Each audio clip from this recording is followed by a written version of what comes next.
ትላንትና ሩታችን መታ ነበር። እኔ ትላንትና ጉንፋን ይዞኝ ድምፅ ይዞኝ ማለት አስተያየት አልሰጠሁም። ቪዲዮውን አይቻለሁ ግን ዛሬ መለቀቀኝ። ሰላም ውድ የዩቲዩብ ተከታታዮቼ እንዴት ናችሁ? ደህና ናችሁ? ነው ያለው። እግዚአብሔር ይመስገን። ሰብስክራይብ፣ ላይክ፣ ሼር እያደረጋችሁ አበረታቱኝ እና ስለ ሩታ ብቻ ሳይሆን ስለ ሀይሚና ብሩኬም አስተያየት ይሰጣሉ በቪዲዮ ልክ ማለት ነው። ሩታዬ ትላንትና መታ ነበረ። ስትመጣ በሄርሜላና በአብርሃም ቅር ያለኝ ነገር አለ ብላ ነው መጣችሁ። ቅር ያለኝ ነገር አለ። የፍርድ ቤት ቀጠሮዎችን አላለቀም። የሱ የፍርድ ቤት ቀጠሮ መጠበቅ ሳይሆን መጀመሪያውኑ ነው ጀመረም። አሁን ከሴት ጋር ጀመረ ማለት ነው። ስለዚህ እሱ መጀመሪያውን ጀምሯል ማለት ነው። መጀመሪያውን ቀጥሏል። ስለዚህ አንቺ አሁን እኔ የምልሽ በራስሽ ቦታ ስጪው። ደስታ አግኝተሽ ደግሞ ገና ወደ ኋላ አታስቢ። ራሱ ጉዳይ በቃ መጀመሪያ የራሱ ጉዳይ ብለሽ እንደዛው ሁሉንም ነገር ታዩ። አዎ አንቺ የለፋሽበት ቤት፣ አዎ አንቺ የደከምሽበት ቤት ሌላ ሰው ገብቶ መንፈንጨት እንደፈለገ መኖር ይከብዳል፣ በጣም ይከብዳል ማለት ነው። ግን ትከብድም አንቺ ስለ ራስሽ አስቢ። አሁን ስለ ራስሽና ስለ ራስሽ ብቻ አስቢ።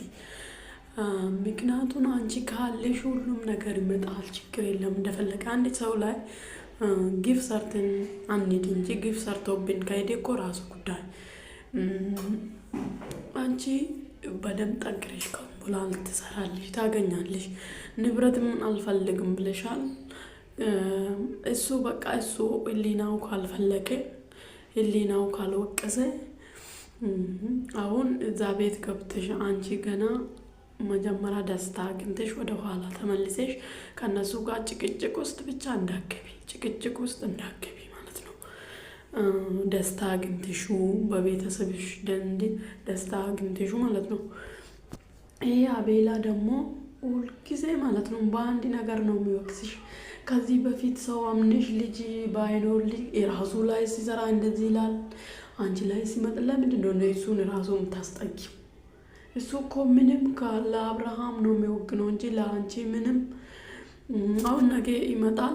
እውነት ቢሆንም እኮ አይነግርሽም፣ አስወጣም እኮ ሲጀመር በብርሃን ሰበብም ቢሆን በምንም ቢሆን ላይፉን ወይ አንቺን ለማቃጠል ነው ወይ አንቺን ለማናደድ ነው። አንቺ ዝም ብለሽ ኑሮሽን ኑሪ። ዝም ብለሽ ደስታሽን እምነጥቁ ወይ በልካችሁ በቃ እንዳታየን እሱን ቪዲዮ ታያችሁ። እንደዚህ ካላረግሽማ ተኝተሽ ብለሽ ወልደሽ ራሱ እነሱ ለአንቺን ለማናደድ አይተኙልሽም። ይሄ ማወቅ አለብሽ። አይተኙልሽም። ገና አንቺ ወልደሽ ከተኛሽ በኋላ ደግሞ ገና ሌላ ነገር ያመጣል ገና ማለት ነው። ስለዚህ አንቺ አሁን ራስሽ ላይና ስለ ራስሽ ማሰብ ነው። በቃ ብለሽ መተው ነው። በቃ አንቺ ነገ ሰርቼ አገኛለሁ ብለሽ ካመንሽ ገና ልጅ ነሽ፣ ሰርተሽ ታገኛለሽ። ብዙ ሰው የሚወድሻል።